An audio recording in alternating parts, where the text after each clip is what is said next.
नमस्ते दोस्तों, आज मैं आपको 2017 की एक साइंस फिक्शन और एडवेंचर फिल्म दिखाने जा रहा हूं जिसका नाम है टाइम ट्रैप। कहानी टेक्सास के एक सुनसान इलाके से शुरू होती है। आर्कियोलॉजी प्रोफेसर हॉपर और उसका कुत्ता 70 के दशक में गायब हुए कुछ हिप्पीज को ढूंढ रहे हैं। वहां उसे एक पुरानी वैन मिलती है जो दशकों से पड़ी है।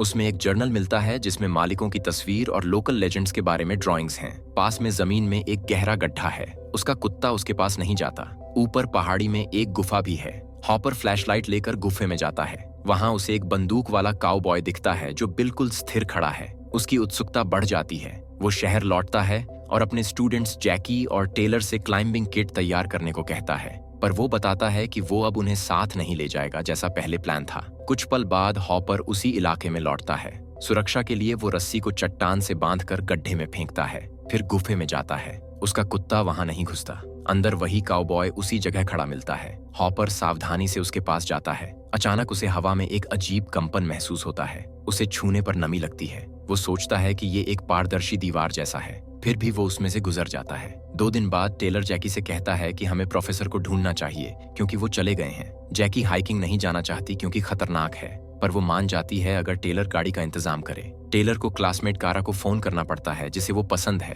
कारा अपने पापा की जीप लाती है। उसके साथ उसकी छोटी बहन वीवीज और वीवीज की बेस्ट फ्रेंड फर्बी भी है जिसे जैकी पसंद है। बच्चे स्कूल प्रोजेक्ट और सोशल मीडिया के लिए सब कुछ रिकॉर्ड करेंगे। सबके पास कैमरे हैं। गुफे की तरफ जाते हुए टेलर बताता है कि हॉपर 70 के दशक में गायब हुए हिप्पीज को ढूंढ रहा है। वे अमर होने का फाउंटेन ऑफ यूथ ढूंढने आए थे जो इस इलाके में छुपा है। जब वो पहुंचते हैं तो वैन देखते हैं। तस्वीरें देखकर पता चलता है कि गायब हिप्पीज हॉपर के माता पिता थे, इसीलिए वो इतना जुनूनी है। ग्रुप फोटो लेने के बाद फर्बी पुरानी रस्सी पर ठोकर खाता है जो वैन से बंधी है। वे उसका पीछा करते हैं और एक और गुफे का मुहाना ढूंढते हैं। मकड़ियों को इग्नोर करके गहराई में जाते हैं। जैकी छोटी सुरंग से नीचे जाती है और देखती है कि रस्सी कटी हुई है। टेलर देखता है और कहता है कि ये हॉपर की रस्सी नहीं क्योंकि बहुत पुरानी है। जैकी फ्लैशलाइट से सुरंग देखती है। गुफा बहुत गहरी है। सुरक्षित ढूंढने के लिए अच्छे उपकरण चाहिए। ग्रुप जीप से सारा एक्सप्लोरिंग सामान इकट्ठा करता है। फर्बी अंधेरे और मकड़ियों से डर कर रह जाता है। उसे रेडियो देते हैं ताकि वो नजर रख सके। बहुत सावधानी से ग्रुप सुरंग से नीचे उतरता है। वे एक अजीब कंपन महसूस करते हैं। उसे छूते हैं तो हवा बदलती है। फिर फ्लैशबैक में पता चलता है कि हॉपर के साथ क्या हुआ था। वो दीवार से गुजरता है तो काउबॉय भी हिलने लगता है। अजीब रोशनी चमकती है। अचानक डरावनी आवाजें और चीख सुनाई देती है। हॉपर डरकर भागता है। बाहर आकर उसे रात हो चुकी दिखती है जबकि वो सिर्फ कुछ मिनट अंदर था। उसका कुत्ता गायब है। ट्रक पर पहुंचकर देखता है कि वो पौधों से ढक गया है। उसका आईडी भी पुराना हो चुका है। हॉपर इलाके में ढूंढता है जो पौधों से भरा है। उसे स्टूडेंट्स की जीप मिलती है। पता चलता है कि गुफे ने उसे भविष्य में भेज दिया। स्टूडेंट्स की चिंता में हॉपर गुफे में वापस जाता है। रास्ते में लाइट्स का ट्रेल छोड़ता है। एक लाइट कंपन की वजह से तैरने लगती है। हॉपर आगे बढ़ता है। वर्तमान में ग्रुप गुफे में आगे बढ़ता है। एक अंधेरी सुरंग में वही डरावनी आवाजें सुनाई देती हैं जो हॉपर ने सुनी थीं। लड़कियां डर जाती हैं कि यहाँ कोई खतरनाक चीज है। वे वापस जाने का फैसला करती हैं। टेलर हॉपर की चिंता करता है पर लड़कियां नहीं मानती। जैकी पहले चढ़ती है लेकिन जैसे ही वो चढ़ना शुरू करती है रस्सी अचानक कट जाती है। वो गिरने लगती है।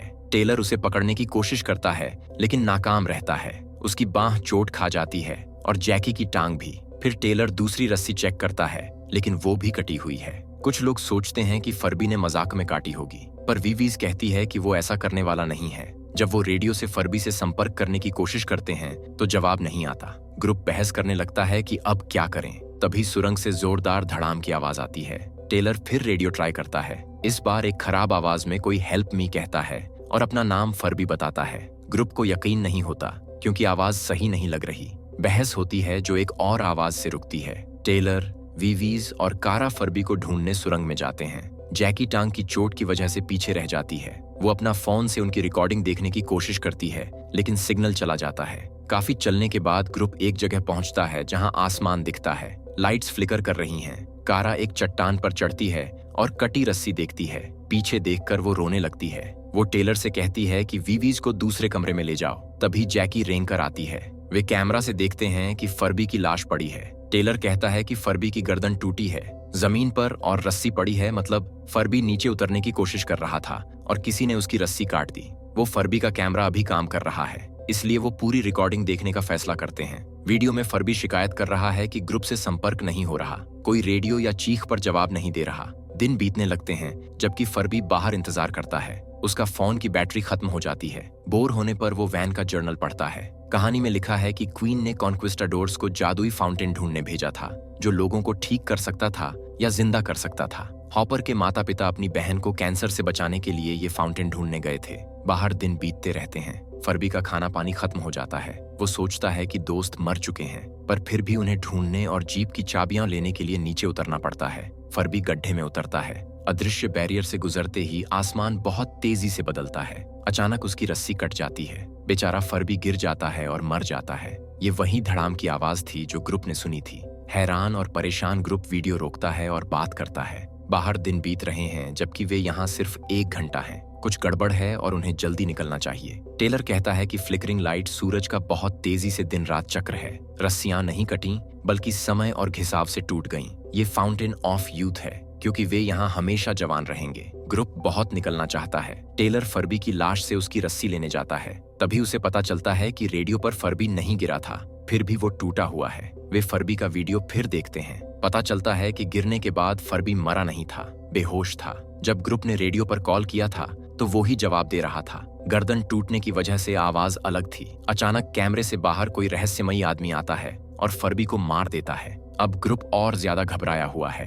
कारा फिर चढ़ने की कोशिश करती है। ग्रुप इंतजार करता है। वीवीज फर्बी का वीडियो फिर देखती है और नोटिस करती है कि आसमान का रंग बदल रहा है। मतलब हर फ्लिकर एक दिन नहीं बल्कि पूरा सीजन है। कारा ने बाहर जो देखा वो बहुत दूर भविष्य में बर्बाद धरती थी क्योंकि वे यहाँ सालों से हैं। अचानक गड्ढे से कुछ गिरता है। ये एक फ्यूचरिस्टिक सीढ़ी है। कारा चढ़ने लगती है लेकिन एक आर्मर वाला आदमी नीचे आता है। वो उससे बात करने से पहले कोई उस पर हमला करता है। ये एक कैवमैन है जो पहले की डरावनी आवाजें कर रहा था और फर्बी को मार चुका था। लड़ाई होती है। फ्यूचरिस्टिक आदमी कैवमैन पर स्पेशल कॉलर लगाकर उसे काबू करता है। फिर वो सीढ़ी हटाकर ग्रुप की तरफ मुड़ता है। डरकर ग्रुप भागता है। वे रुकते नहीं जब तक रोशनी नहीं दिखती। वे कुछ जलती मशालें देखते हैं और जमीन पर 2 लाशें। ये हॉपर के माता पिता हैं जो यहाँ दशकों से हैं। और भी बुरा ये कि पास में बहुत सारे कैवमैन हैं जो मरे हुए काउबॉय को खा रहे हैं। वे ग्रुप की आवाज सुनते हैं। टेलर लड़कियों से कहता है कि भागो, वो कैवमैन से लड़कर समय खरीदेगा, पर वो अकेला बहुत है। वे उसे नीचे गिरा देते हैं। लड़कियां एक चट्टान के पीछे छुप जाती हैं और कैवमैन को दौड़ते देखती हैं। कारा चुपके से वापस जाती है और हैरान रह जाती है कि टेलर मर चुका है। उसी वक्त फ्यूचरिस्टिक आदमी आता है और गुफे के पीछे पानी की एक तालाब को चेक करता है। जब उसे पॉजिटिव रिजल्ट मिलता है तो वो टेलर को पानी में खींचता है।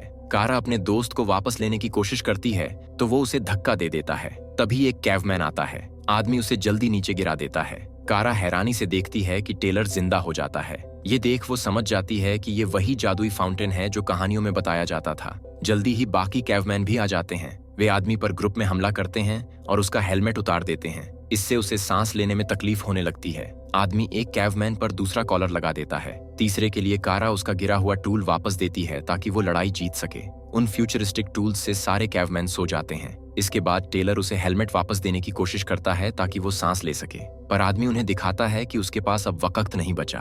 उसी वक्त विवीज और जैकी उनके पास आ जाती हैं। फ्यूचरिस्टिक आदमी उनकी भाषा नहीं बोल सकता, इसलिए वो अपने कंप्यूटर ग्लव पर रिकॉर्डिंग चलाता है ताकि सब समझ सकें कि क्या हुआ। रिकॉर्डिंग में पता चलता है कि ग्रुप के गायब होने पर यह खबर पूरे न्यूज में थी। परिवार मदद मांग रहे थे। उसके बाद हजारों साल बीत गए। धरती रहने लायक नहीं रही, इसलिए इंसानियत एक बहुत बड़ी स्पेसशिप द आर्क में सवार होकर चली गई। ये वही थी जो कारा ने पहले आसमान में देखी थी। वीडियो खत्म होने के बाद वो आदमी मर जाता है। जब ग्रुप सोच रहा होता है कि अब क्या करें, तो टेलर गुफे में कुछ और ढूंढता है। ये हॉपर का बैग है। उसे ढूंढने का फैसला करते हुए टेलर लड़कियों से कहता है कि फर्बी की लाश लाओ। वो खुद प्रोफेसर को ढूंढने जाता है और सावधानी के लिए काउबॉय की बंदूक साथ ले जाता है। वो गुफे में गहराई तक जाता है। हॉपर ने जो लाइट्स का ट्रेल छोड़ा था वो उसे मिलता है। वो उसका पीछा करता है और दीवार पर ड्राइंग्स देखता है जो गुफे के असर दिखाती हैं। जब वो मुड़ता है तो उसे एक पूरा प्री हिस्टोरिक परिवार मिलता है। सिर्फ बच्चा जिंदा है। वो उन्हें इग्नोर करता है और आगे बढ़ता है।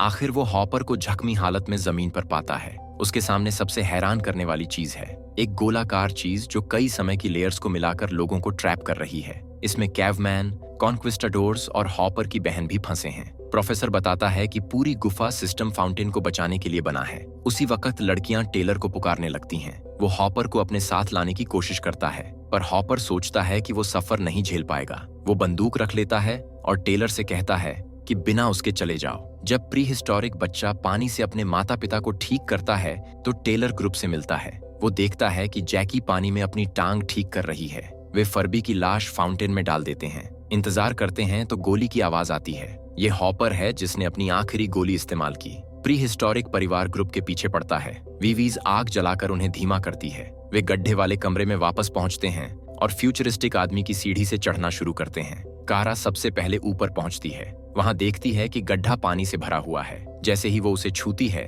तो एक रहस्यमयी जीव उसे पकड़कर पानी में खींच लेता है। टेलर उसे बचाने की कोशिश करता है, पर उसी वक्त एक कैवमैन सीढ़ी का बटन दबाता है और वो गायब हो जाती है। ग्रुप गिरने लगता है। कारा गुफे से बाहर निकल जाती है। डरावने हाथ उसके चेहरे पर स्पेशल मास्क लगा देते हैं। ग्रुप सोचता है कि सब खत्म हो गया, पर कुछ सेकंड में पानी से अजीब केबल्स निकलते हैं और दोस्तों को गिरने से बचा लेते हैं। कैवमैन उन पर कूदने की कोशिश करते हैं, पर तभी पूरी तरह बदली हुई कारा दिखती है। वो केबल्स खींचती है और ग्रुप को पानी के रास्ते बाहर खींच लेती है। उनके जाने के बाद और केबल्स गुफे में उतरते हैं। कुछ पल बाद फर्बी होश में आता है। वो देखता है कि वो दी आर्क स्पेसशिप में है जो अंतरिक्ष में उड़ रही है। जल्दी हॉपर उसके पास आता है। ग्रुप उन्हें चेक करने आता है। वे भी फ्यूचरिस्टिक कपड़े पहने हैं। दूसरे तालाब में हॉपर के माता पिता भी दिखते हैं। उनकी बहन जो अब पूरी तरह ठीक है उन्हें वेलकम करती है। अब सब मिलकर इंसानियत के साथ मंगल ग्रह की तरफ जा सकते हैं और नई सभ्यता शुरू कर सकते हैं।